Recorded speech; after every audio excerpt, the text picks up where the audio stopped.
الحمد لله رب العالمين، والصلاة والسلام على سيدنا وسندنا ومولانا وملجانا ومأوانا نبينا محمد صلى الله عليه وسلم ورسوله النبي الكريم الأمين المكين الهنين الرؤوف الرحيم. أما بعد، فأعوذ بالله من الشيطان الرجيم. بسم الله الرحمن الرحيم.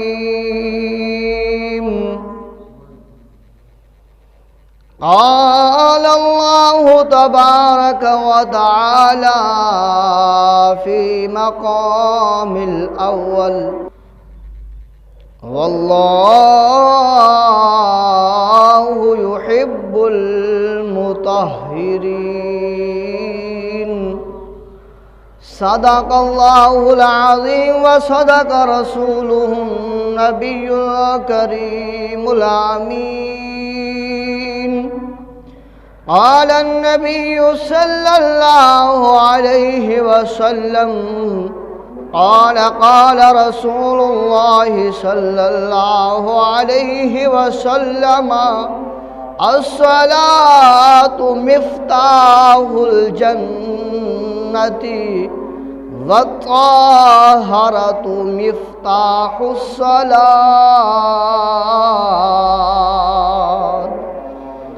قال النبي صلى الله عليه وسلم: الطهارة نصف الإيمان. صدق الله العظيم وصدق رسوله النبي الكريم الأمين.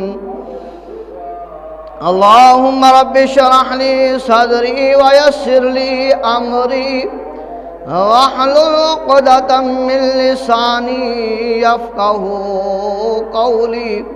اللهم رب زدني علما نافعا. اللهم رب زدني علما.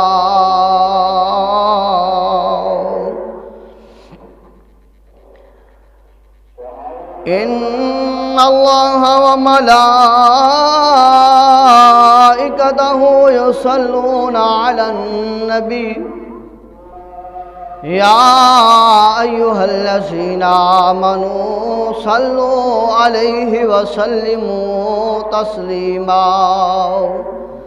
اللهم صل وسلم على سيدنا وسندنا ومولانا محمد وبارك وسلم وصلوا عليه. باواز بلند نبی پاک صلی اللہ علیہ وسلم پر درود و سلام پڑھیے گا، کوئی زبان خاموش نہ رہے، مل کر پڑھیں: الصلاۃ والسلام علیکہ یا سیدی یا رسول اللہ. الصلاۃ والسلام علیکہ یا سیدی یا حبیب اللہ. الصلاۃ والسلام علیکہ یا سیدی یا نبی اللہ وعلی آلک وصحابک یا سیدی یا نور اللہ. ناگہاں ساکن ہواؤں میں روانی آ گئی، چمن کے ہر ہر پتے پہ جوانی آ گئی، اور رحمت حق کو یکایک ایک بہانہ مل گیا، اور آمینہ کو کنت کنزن مخفیاً کا خزانہ مل گیا۔ حسنین کریمین طیبین طاہرین عابدین زاہدین، ان کو بے مثال نانا مل گیا۔ ارے گنہگاروں، ارے نبی دے پیارو، تم خوشیاں مناؤ کہ تمہیں بخشش کا ایک بہانہ مل گیا۔ نبی پاک رؤوف الرحیم صلی اللہ علیہ وآلہ وسلم سے محبت کرنے والے، ان سے پیار کرنے والے، ان سے عقیدت و محبت رکھنے والے سب سے پہلے اللہ کی پاک بارگاہ میں دعا کرتے ہیں، اللہ جل جلالہ ہم سب کی حفاظت فرمائے۔ جو آیت کریمہ پڑھی ہے، کریم اللہ سچ بیان کرنے کی توفیق عطا فرمائے۔ حدیث پاک جو پڑھی ہے، اللہ رب العزت اس کا مفہوم بیان کرنے کی توفیق عطا فرمائے، اور ہم سب کو سن کر اس پر عمل کرنے کی توفیق عطا فرمائے۔ اللہ کریم کا احسان ہے کہ کریم اللہ نے احسان بخشا، کریم اللہ نے ہم پر رحم کیا، کریم اللہ کا فضل ہوا کہ اللہ نے ہمیں ہدایت عطا فرمائی۔ ہم اللہ تبارک و تعالی کا ذکر کرنے اور سننے کے لیے مسجد میں پہنچ آئے، اور اللہ کی بارگاہ میں دعا کرتے ہیں کریم اللہ باقیوں کو بھی ہدایت عطا فرمائے کہ وہ بھی دین اسلام کی بات سننے کے لیے سب سے پہلے مسجد میں تشریف لایا کریں۔ جو ابھی تک نہیں آئے، اللہ رب العزت انہیں بھی ہدایت عطا فرمائے کہ وہ بھی جلد از جلد چل کر مسجد میں تشریف لائیں، اور آ کر بیٹھ کر ذکر اذکار سنیں بھی، اور اللہ تبارک و تعالی کا شکر ادا بھی کریں، سبحان اللہ، الحمدللہ، اللہ اکبر کی صورت میں۔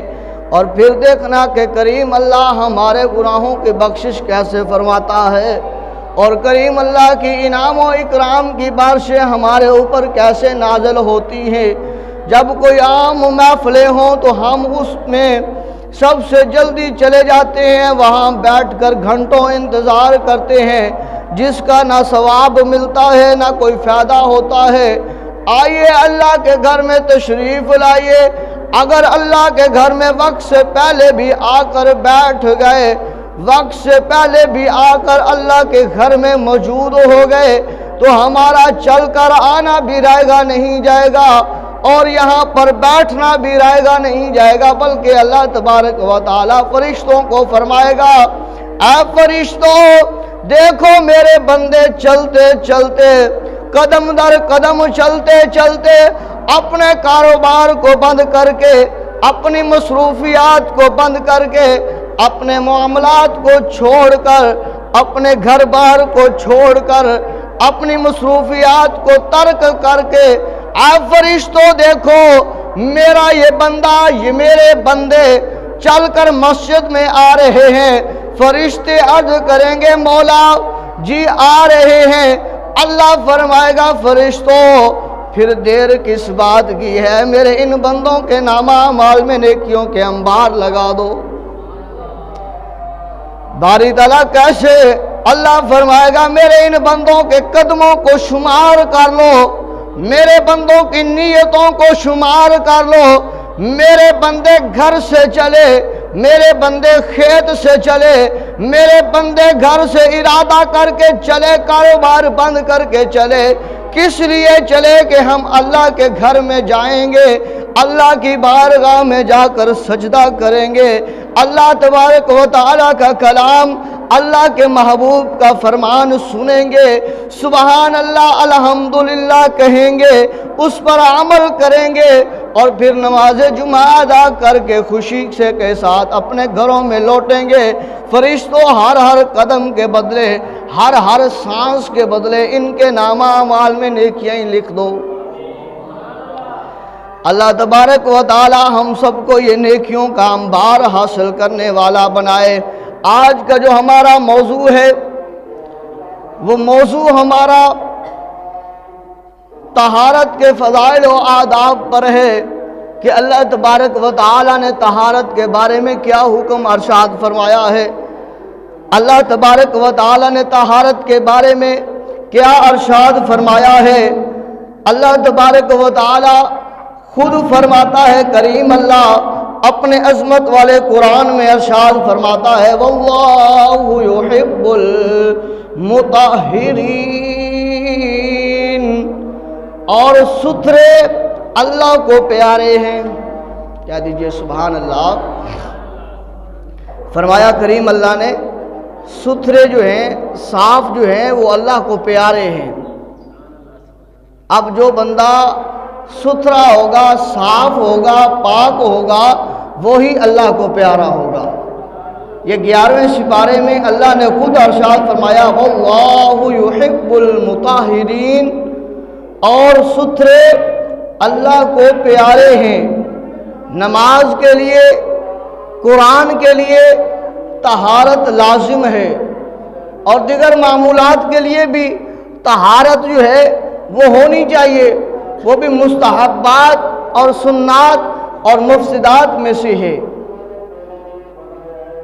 اور اس میں طہارتوں کے فضائل اور آداب بھی یہی ہیں کہ جب ہی وضو ختم ہو تو وضو کر کے اللہ تبارک و تعالیٰ کی بارگاہ میں سجدہ سجود کرنا چاہیے، پاک و صاف ہو کے جو ہے وہ رہنا چاہیے، چلے پاک و صاف ہو کر۔ اور اسی طرح جب قرآن پڑھیں تو بھی پاک اور صاف ہو کر، جس طرح اللہ رب العزت نے فرمایا، واللہ یحب المطہرین، ستھرے اللہ کے پیارے ہیں، اللہ کے پسندیدہ ہیں۔ فرمایا اچھا لباس ہو، اچھا لباس ہو، خوشبو لگی ہو، اور جو ہے وہ جسم اچھا ہو، اور اللہ کی بارگاہ میں جب سجدہ کیا جائے تو پھر اللہ تبارک و تعالیٰ اس سجدے کو رائگاں نہیں فرماتا۔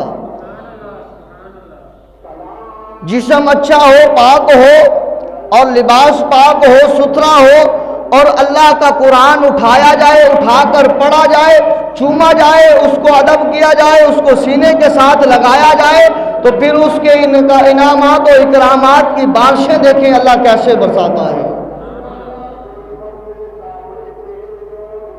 تو اس لیے فرمایا اللہ کے پیارے محبوب صلی اللہ علیہ وآلہ وسلم نے، الصلاۃ مفتاح الجنۃ، آقا کریم صلی اللہ علیہ وآلہ وسلم نے فرمایا، اے ایمان والو سن لو، اے میرے غلاموں سن لو، اے قیامت تک کلمہ پڑھنے والوں سن لو۔ یا رسول اللہ صلی اللہ علیہ وسلم، فداک ابی و امی یا رسول اللہ، و جسدی و مالی و جانی و روحی یا رسول اللہ صلی اللہ علیہ وسلم، حکم فرمائیے۔ تو میرے اور تیرے آقا لجپال نبی نے، پیارے اور سونے نبی نے، جو محبوب دنیا میں بھی اپنی امت کو یاد کرے، قبر میں بھی اپنی امت کو یاد کرے، حشر میں بھی اپنی امت کو یاد کرے، معراج کی رات پہلے آسمان، دوسرے آسمان، ساتوں آسمانوں، عرش اولی پر بھی اپنی امت کو یاد کرے، وہ خمخار نبی فرماتا ہے، اے میرے دیوانوں سن لو، الصلاۃ مفتاح الجنۃ، کہ جنت کی کنجی جو ہے وہ نماز ہے۔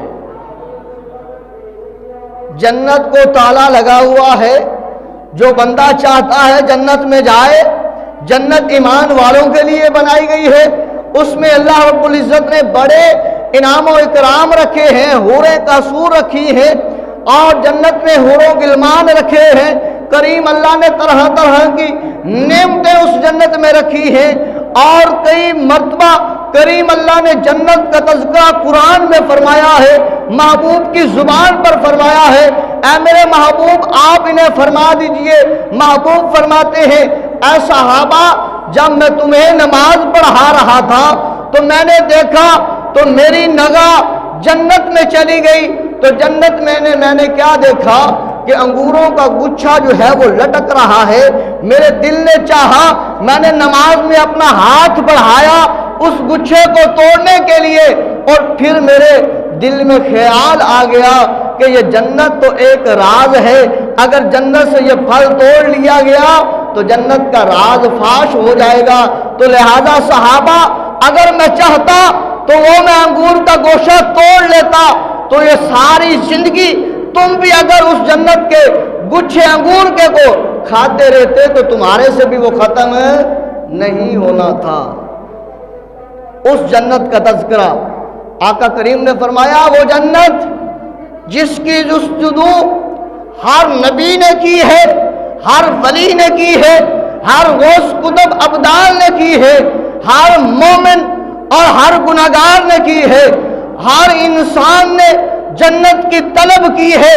تو میرے صحابہ، میرے غلاموں اور قیامت تک میرا کلمہ پڑھنے والوں سن لو، جنت کی کنجی تمہارے پاس ہے۔ یا رسول اللہ صلی اللہ علیہ وسلم، کیسے؟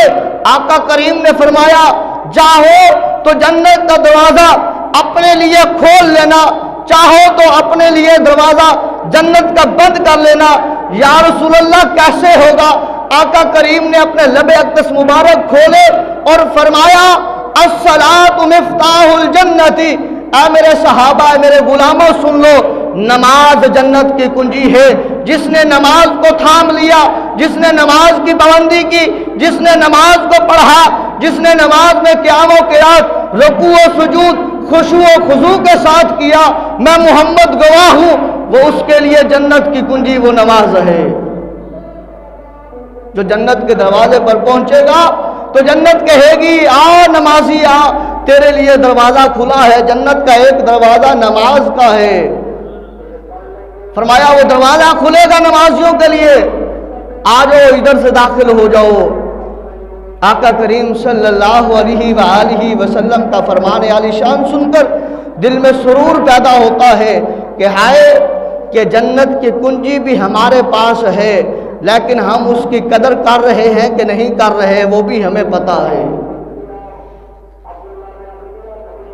یا رسول اللہ صلی اللہ علیہ وسلم، جنت کی کنجی نماز ہے، تو نماز کی کنجی تو آقا کریم صلی اللہ علیہ وآلہ وسلم نے فرمایا، وَالطَّہَارَةُ مِفْتَاحُ الصَّلَاةِ۔ آقا کریم صلی اللہ علیہ وسلم نے فرمایا، جنت کی کنجی نماز ہے، نماز کی کنجی طہارت ہے۔ جو نماز پڑھے گا وہ جنت کو حاصل کر لے گا، جنت میں داخل ہو جائے گا۔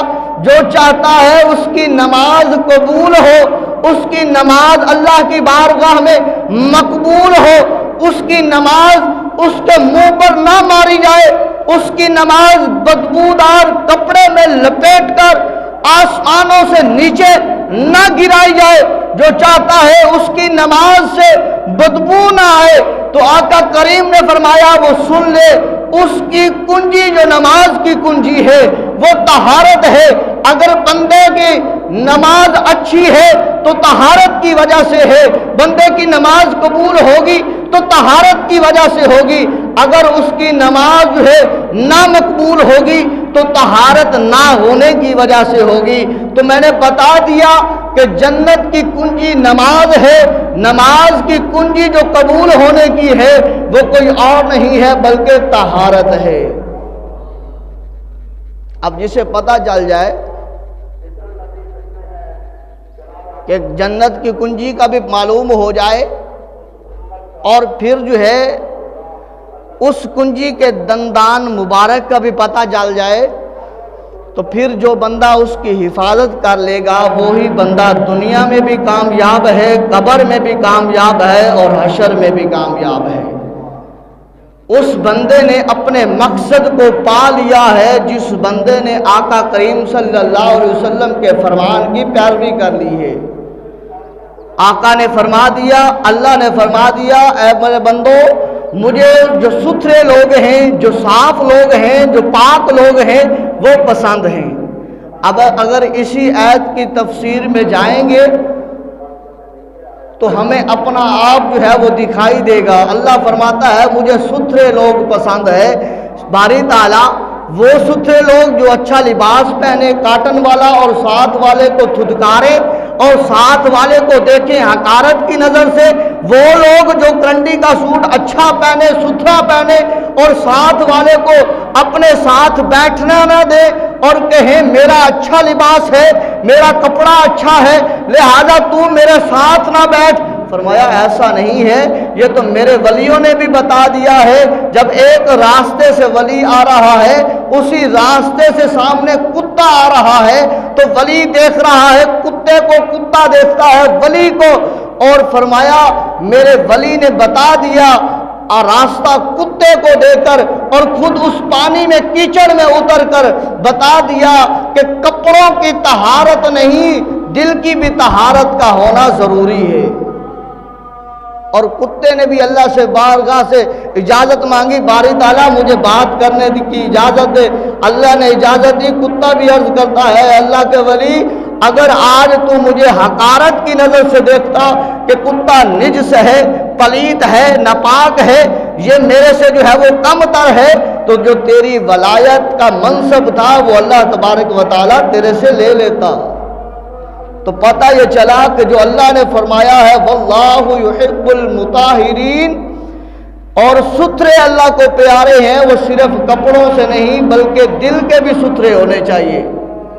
دل میں اگر کسی کا کینہ اور بغض و حسد ہے، عداوت ہے، نفرت ہے، تو پھر بھی عبادت کی کامیابی نہیں ہے۔ اگر جو اوپر کپڑا پہنا ہوا ہے اگر کپڑا ناپاک ہے، نجس ہے، پلید ہے، تو پھر بھی عبادت میں کامیابی نہیں ہے، اللہ کے مقبول بندوں میں شمولیت نہیں ہے۔ تو شمولیت بھی تبھی ہوگی جب دل بھی پاک ہوگا، ستھرا ہوگا، تو کپڑے بھی ستھرے ہوں گے۔ پھر جب نماز پڑھی جائے گی تو جنت کی کنجی حاصل ہوگی، جب یہ پاکیزگی ہوگی تو نماز بھی اللہ کے ہاں مقبول ہو جائے گی۔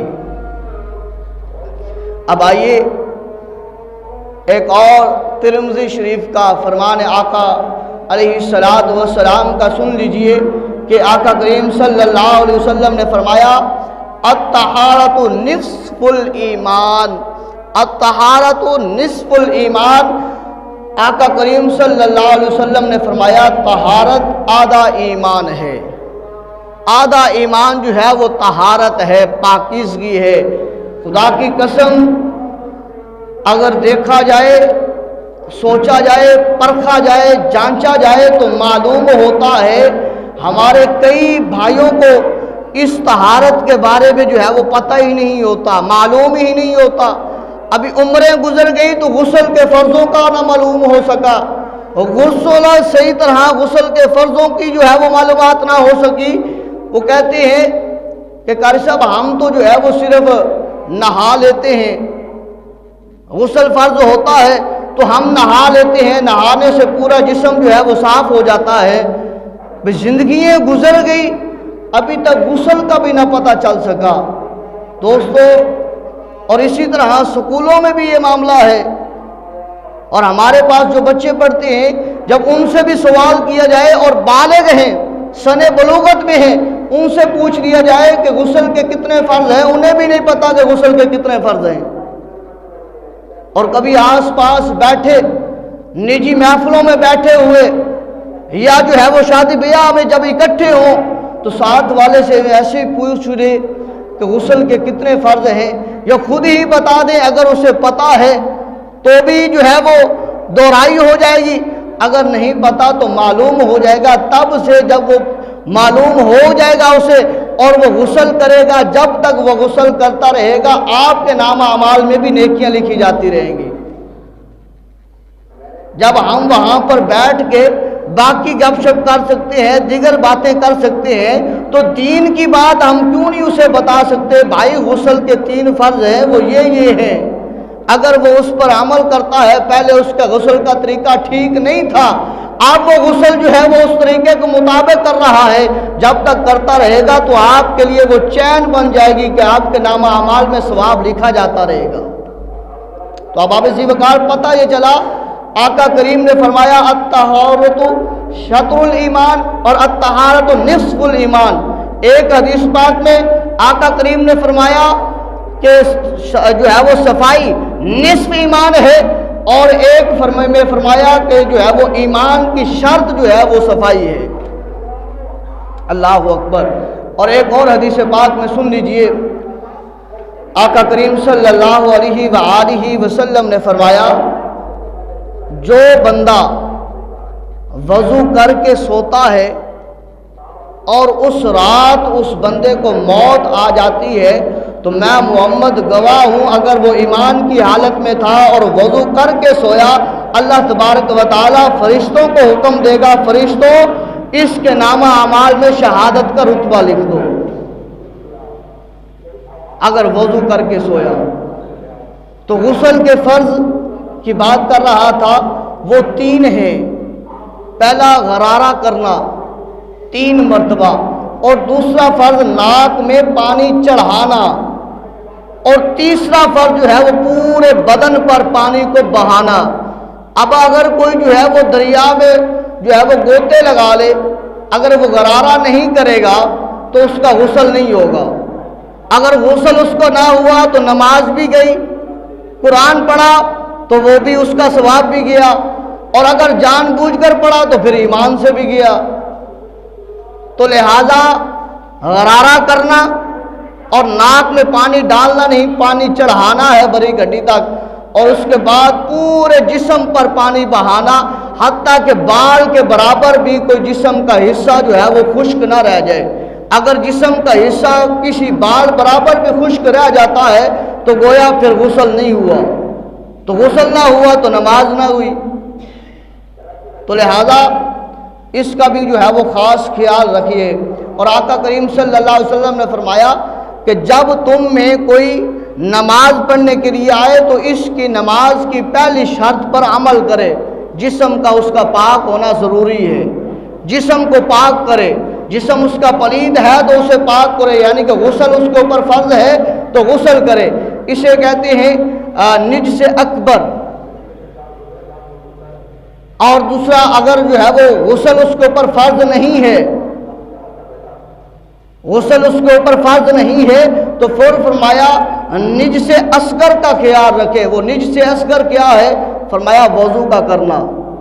اب وضو جو کرتا ہے، اب وضو کے 4 فرض بھی سن لیجئے آج کے اس جمعہ میں، کہ وضو میں 4 فرض ہیں۔ یہ چہرہ دھونا، بازو کونیوں سمیت دھونا، تیسرا فرض سر کا مسح کرنا، اور چوتھا ٹخنوں سمیت جو ہے وہ پاؤں دھونا۔ اب یہ 4 فرض ہیں، ان چاروں میں اگر کسی ایک فرض میں بھی کمی رہ جاتی ہے تو ہمارا وضو نہیں ہے۔ تو جب وضو نہ ہوا تو نماز بھی گئی، قرآن پڑھا تو قرآن کا ثواب بھی گیا، کیونکہ قرآن پاک کو بھی بغیر وضو کے نہیں چھو سکتے۔ ہاں بغیر وضو کے زبانی پڑھ سکتے ہیں، پر اٹھا کے جو ہے وہ اسے چھو نہیں سکتے۔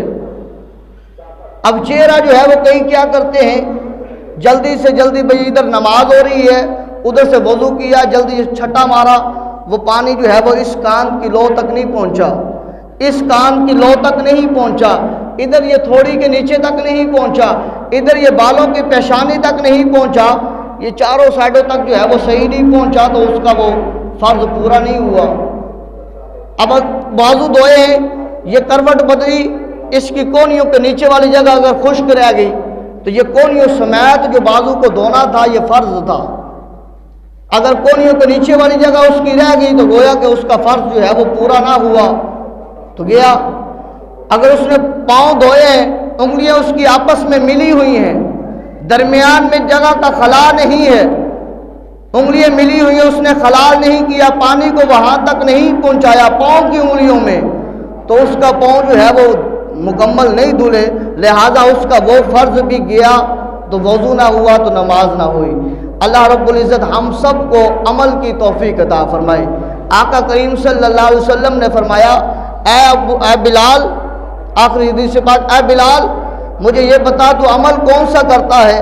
عرض کی یا رسول اللہ خیریت ہے؟ آقا کریم نے فرمایا میں جنت میں گیا تھا تو جنت میں میں نے اپنے آگے آگے تیرے قدموں کی آہٹ کو سنا ہے، تیرے قدموں کی آہٹ کو سنا ہے، عمل کون سا کرتا ہے؟